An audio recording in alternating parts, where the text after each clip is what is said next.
سورة جاسية بعد الدخان وقبل الأحقاف. ودي سورة الدار أموي أو سورة الشريعة ورتموي. سورة الدار أموي أو سورة الشريعة بعد الدخان وقبل الأحقاف. ترتیباً دو سورتون دو قرآن 45 اور په نزول کی 65 اور دا دو سورت دخان رستو متصل نازل شوی نزل بعد الدخان.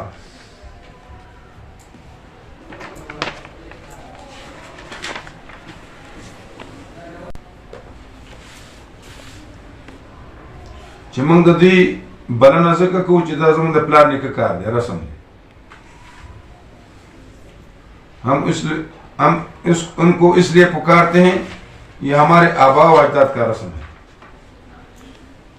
नो जवाब چې د شریعت تابع شي، د ما انزله تابع شي، د شریعت تابع شي. خلاصات څلور دلایل عقلي دي. یو دلیل نقلی د تورات نه، څلور دلایل عقلیه، یو دلیل نقلی د تورات نه.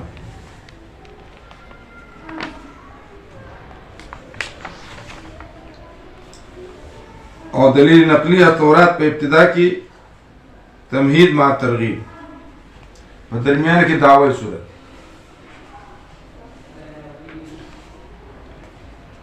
ثم جعلناك على شريعة من الأمر فاتبعها ولا تتبع أهواء الذين لا يعلمون. اور په آخر کی ثمره د دلیل د څلورم دلیل ثمره.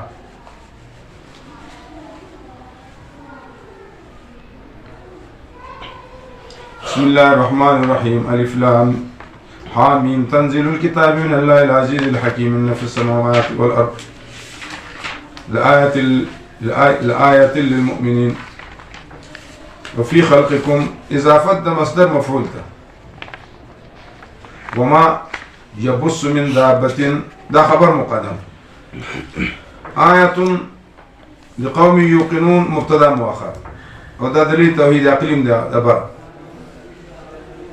واختلاف الليل والنهار وما أنزل الله من السماء من رزق. من رزق باران دلته کې رزق په معنا ده باران سره، او چونکه باران سره رزق را ټوکېږي نو ذکر د رزق مراد نه باران. فاحیا به الارض بعد موتها. او دیم دا نه چې قاتسالی راشي نو خلک مري کنه، او چې رزق ډېری فراواني ډېری نو به ټرک پسې خلک منډي نه وي، او بیا به خلک داسې بد حال. او خدای یقین وکړي چې زمونږ خلک بېشکه لکه غربت هم ډېر زیات. نار وما انزل الله من السماء من رزق فأحيا بالأرض بعد موتها وتصريف الرياح آيات لقوم يعقلون.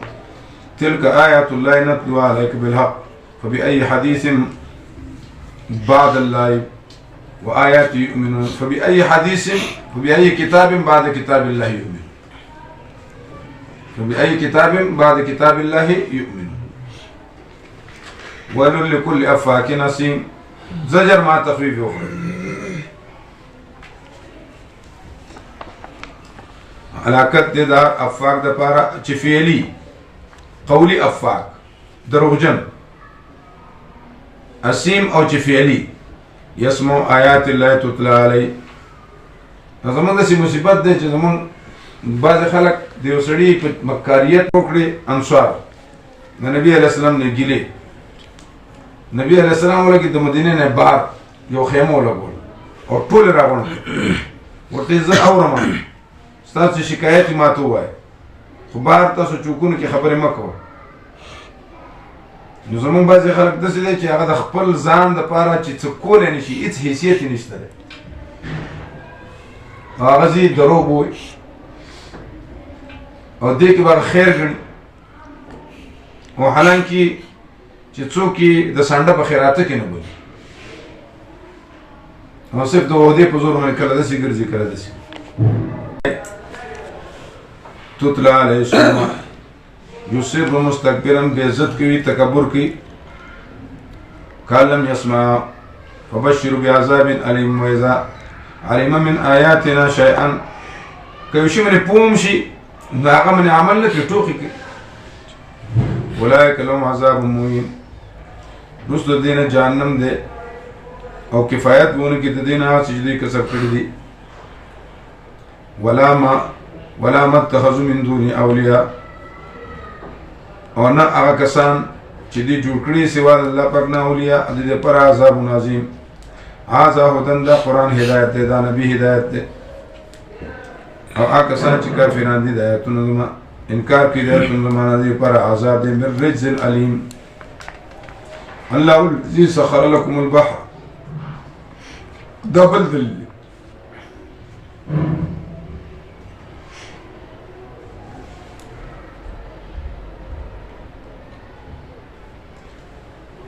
ام حسب الذين اشترحوا السيئات 21 نمبر ہے کوم خلق چې ناروا کوي ان نجعلهم ایسا گرزوم دوی پشان دا چاچا عمل کوي نیک سوا ام محیاهم و مماتو جند کافرو او مرد کافرو دا یو شی دی یا جند مسلمانانو او مرد مسلمانانو دا بالکل برابر دی دنیا کې هم خوشاله آخرت کې هم خوشاله کافر په دنیا کې هم ذلیل آخرت کې هم ذلیل ساء ما يحكمون خلق الله السماوات والأرض بالحق ولتجزى كل نفس عطف د علت په علت او تخفيف اخروی دي افرایت من اتخذ اله اتاملت چې خپل خواهش خپل خدای جوړ کړی دی او دې گمراه شوی د سره د علم نه الله په مهر موالده پسترګو پردې راغلي دي نو څوک دې چې د هدایت کې پس د الله نه افلا تذكروا وقالوا ما هي الا حياتنا الدنيا نموت ونحيا حياة انكار ذا قيامت نكي الا حياتنا الدنيا نموت ونحيا نحيا بحياة الابناء بحياة الابناء وما يهلكنا الا الدهر وما لهم بذلك من علم انهم الا يظنون واذا تتلى عليهم اياتنا بينات ما كان حجتهم نوي بهانه د منلو د دي الا ان قالوا پیش کا لا نکزم ان كنتم صادقين قل الله يحييكم ثم يميتكم ثم يجمعكم الى يوم القيامه دا جواب ولكن اكثر الناس لا يعلمون ولله ملك السماوات والارض ويوم تقوم الساعه تخفيف اخروي عذاب اخروي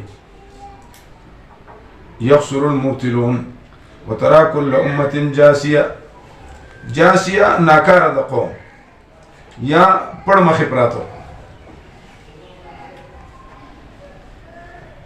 تدعى الى كتاب خپل کتاب ته برولې اليوم تجزون ما كنتم تعملون هذا كتابنا ينطق عليكم بالحق نو کتاب مشابه شو د انسان سره استعاره بالکنایه ولا نطق ثابتول دي تویل کی تخیل یا دلالت مشابه شو د نطق سره یا دلالت مشابه شو د نطق سره ذکر د مشبه به امراتنا مشبه او دیتا استعاره تصریحیه تحقیقیه تبعیه او قرینه فاعل دی یا ذکر د نطق مرادنا لازم چې دلالت دی ذکر د نطق مرادنا لازم چې دلالت دی د سوی مجاز مرسل او مجاز چې دی یو مفردی بل مرکبی مرکب تشبیه د هيئت د هيئت سره وي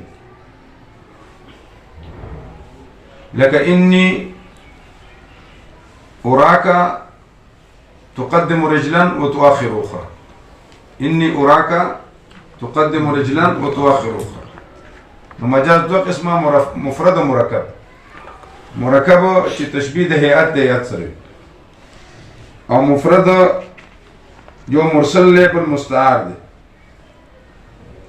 مستعار کی علاقه تشبیه وی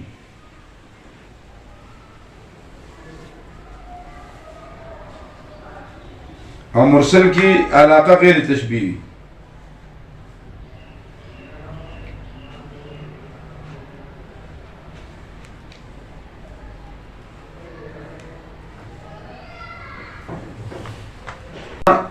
مستعار چې دی یو استعاره بالکنایه ده چې د مشبه نه مراد مشبه به وي، او یو تشبیه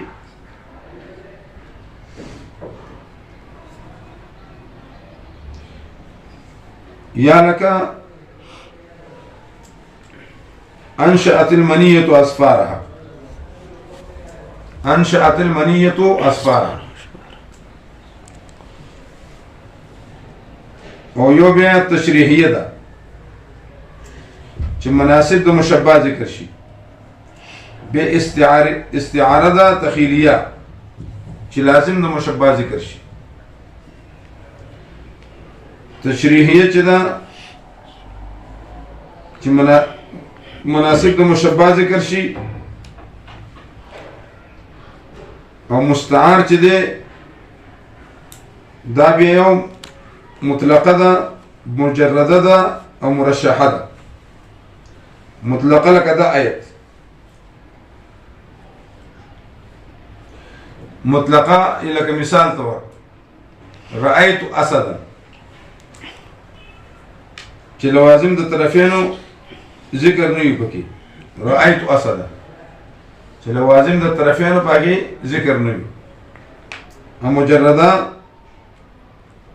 چې هذا الاسد له صلاح، هذا الاسد له صلاح.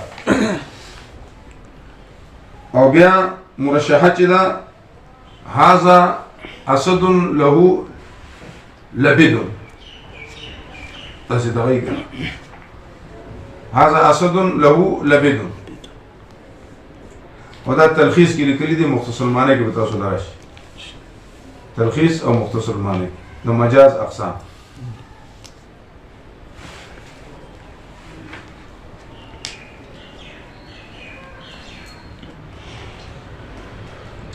إن نظن إلا ظن وما نحن بمستيقنين وإذا قيل إن وعد الله حق والساعة لا ريب فيها قلتم ما ندري ما الساعة إن نظن إلا ظن وما نحن بمستيقنين. إن نظن إلا نظن ظنا قلب ده چې لازم نشي انتشار د شی د نفسنا، استثناء د شی د نفسنا، چې لازم نشي استثناء د شی د نفسنا. ان نظن الا ظن، یا د ظن مراد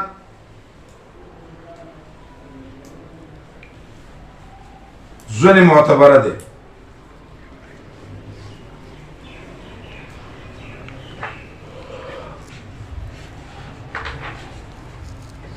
او ظن مقیده ده.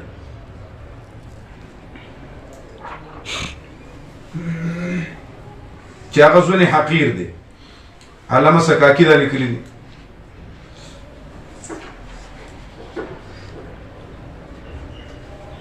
اليوم ننساكم كما نسيتم لقاء يومكم هذا ومأواكم النار وما لكم من الناصرين ذلكم بأنكم اتخذتم آيات الله هزوا وغرتكم الحياة الدنيا فاليوم لا يخرجون منها ولا هم يستعتبون. لله الحمد سلورم دليل ثمرة سلورم دليل. لله الحمد رب السماوات ورب الأرض رب العالمين له الكبرياء في السماوات والأرض العزيز الحكيم. الكبرياء حديث كراجي حديث قدسي دي. الكبرياء ردائي والعظمة وزاري ومن نازعني واحدا منهما أدخلته النار. مشكات شريف. من تكبر وزاول ومن تواضع لله رفعه. شیخ الهند رحمت الله علیه وزل لاره کې راونو یو هندو چاپی وکړه پر ریلګاډي کې چې ده حضرت مولانا حسین احمد مدنی رحمت الله علیه علمي لحاظ سره وړل لوي. خو یو ځل د شپې عطا الله شاه بخاري صاحب راغی د علوم دیوبند ته وده شو. دی لاړ د شپې دا خپو ته کېناست چاپی ولګو. ریلګاډي کې حضرت مدني صاحب ته نو هغه لیټرین د لټګاډ ډېر ګنده و. یو هندو ورته لاړ، بیا واپس شو، پوزه یې نصر به دی لاړ، هغه ټول ووینځه. هغه چې کوي مثلا مولانا فضل مولا صاحب رحمت الله علیه د دلبوړی والا ډېر لوی عالم، مولانا صاحب مولانا فضل الرحمن صاحب دامت برکات مولا دا دغه شاګرد دی، شیخ ادریس صاحب دغه شاګرد دی، ټول دغه شاګردان. هغه دلبوړی مدرسې کې به سهار به ما ته ور وټکو، مولانا زه وړه دوره کې پاسه لمانځه ټیم یو ځل زه جمعه ته لاړم، سنت مې وکړ چې ګاډی ته مې وکړه 2 بجې، ما زه دا 2 بجې ما ته زه به نه یم پوه شم. ما به خپله لیدلی و چې سهار به داسې لیټرینو په قطار یا به د شپې پاڅېد، لاس ته به دا شاپرې اچولې وې د پلاستیکو، ځکه هغې ماشومان حافظان هر څه، او اکثر په دې لیټرینو کې واړه ماشومان چې دي کله پکې دنده ناست وي وده شوي داسې ښه دی، بار خلک ولاړ هدن د دې ځان عاجز وړوکي وده یې داسې. نو دې معتمم صاحب به دا ټول لیټرونه وینځل، لاس کې به کڅوړه اچولې څومره لوی سړی، ځکه ور الله رب العالمین جنت المعلا کې ځای ورکړی دی سپارښتنې کوي. بیت الله شریف په دروازه کې وفات شي، د هغه مشکات مشهور او متول هغې مشهور. نور خو هغه علمي سړی د مرحوم باباجي رحمه الله خاص شاګرد، چا ورته د هغه شاګرد وایي نه زه دومره غټ سړی کړی، زه خو د هغه نوکر وم، ملګری وم، خدمت مې کوم، ولي الله سره یو پاک سړی بادشاه، او هر کمرې مخکې به یو لوټه اوبه یې ښودې، هسې داسې بادشاه سره داسې غټې غټې سترګې.